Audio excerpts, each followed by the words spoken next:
Hello and welcome to my channel, Extremely Good Reviews. I'm your host, TJ Froddy, and this is my thoughts on video. My thoughts on Impact Wrestling's Victory Road show that they did this past weekend on Saturday. Belter of a show, not a bad show overall, but I'll give my overall thoughts at the end. I'll give a quick run through of the matches that took place.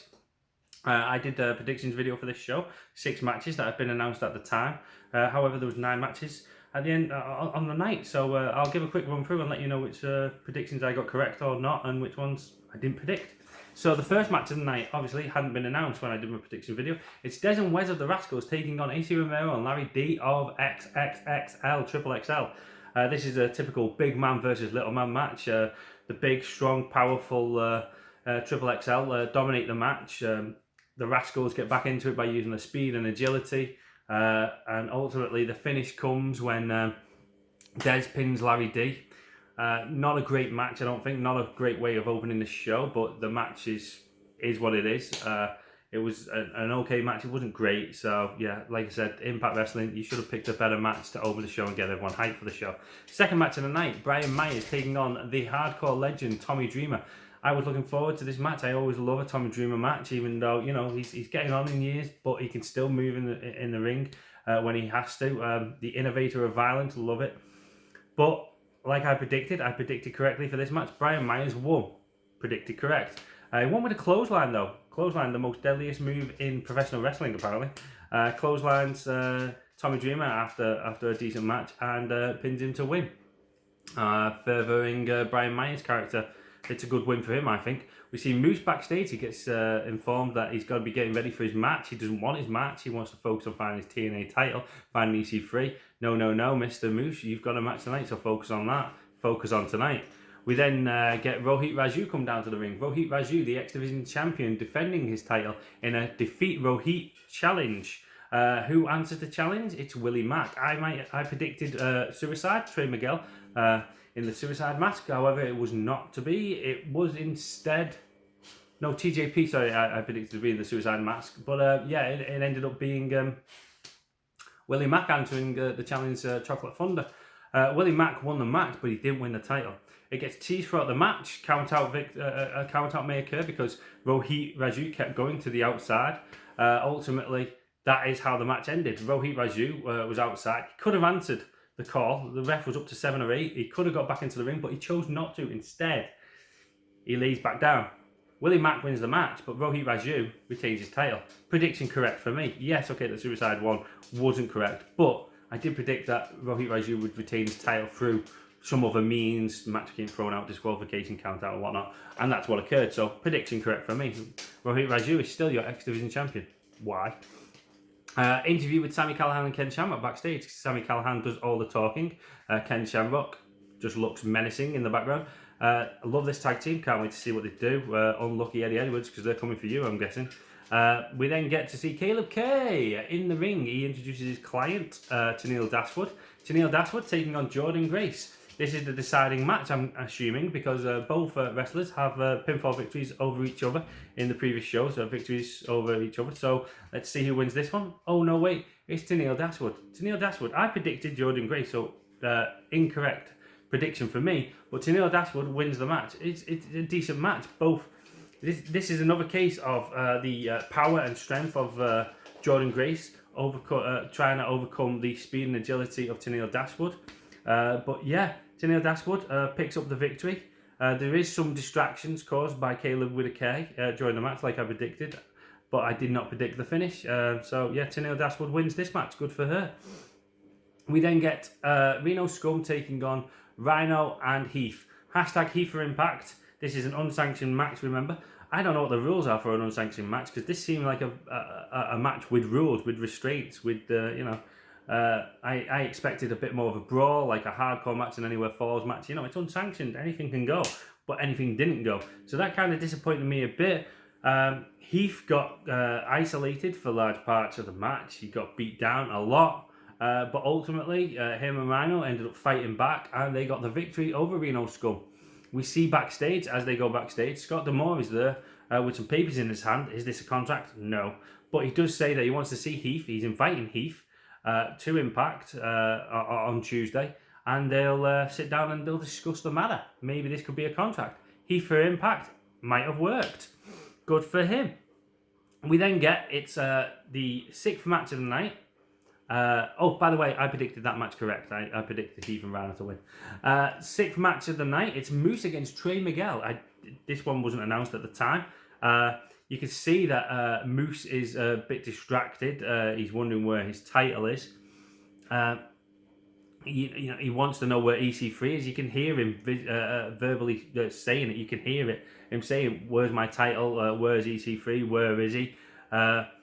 EC3 symbols appear, distracting Moose. So Trey rolls him up to win. Trey Miguel won the match. Trey Miguel beat Moose because of the distraction caused by the EC3 graphic that came up. We see more EC3 graphics. Moose runs off to the production truck.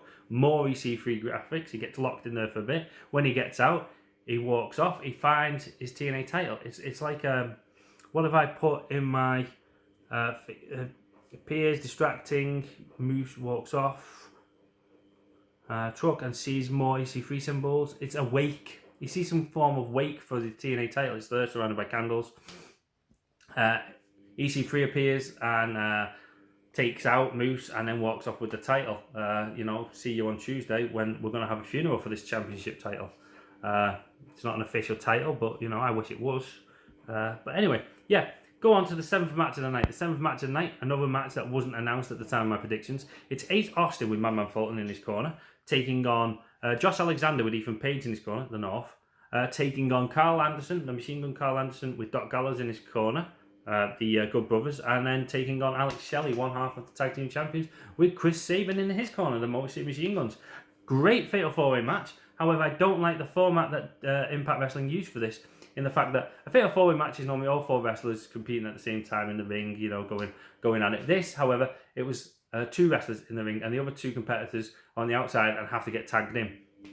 You knew it wasn't going to stay that way. It did break down a few times, all 4 men getting involved, or 3 men, or whatnot. Shenanigans were going on. The men on the outside, a big brawl breaks out. They all get sent to the back. You're out of here. You're gone. All that caused a lot of distraction, a lot of kerfuffle, lots of action, lots of interaction between all these individuals. Their styles are so great. You've got Josh Alexander, the powerhouse, Ace Austin, and Alex Shelley, the fast wrestlers. Then you've got the Machine Gun Carl Anderson, who's kind of like a hybrid, bit between the two. But yeah, Josh Alexander picks up the win after hitting a double underhook pile driver, I think it's called. He does that and he wins the match. Ethan Page comes back out to the ring to celebrate with him. The North won. Good for the North. Brian Myers and Tommy Dreamer are then seen backstage.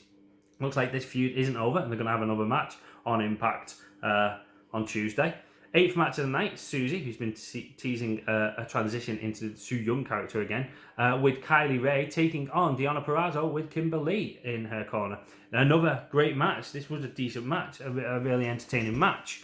We see Su Yung tendencies coming out of Susie throughout the match. Certain moves hit, the twitching and all that. But ultimately, it's to no avail. It doesn't work in her favour. And Deonna Purrazzo taps Susie out. After the match, Kylie Ray comes to tend to a friend, her partner. She's attacked by Kimber Lee and Deonna Purrazzo. And then she's made to watch as they snap Susie's arm and target her arm, both arms, injuring Susie's arms. Is she out for the foreseeable future? Maybe, possibly. We'll have to find out. Maybe on Tuesday. We then get Eddie Edwards taking on Eric Young. It's the main event. It's the Impact Heavyweight Championship. This match, you know where it's going to go. Eddie Edwards has an injured ankle because of the attack by Ken Shamrock on Impact Wrestling. So Eric Young targets that. He targets any bullseye that he can find, and if he can't find one, he makes one.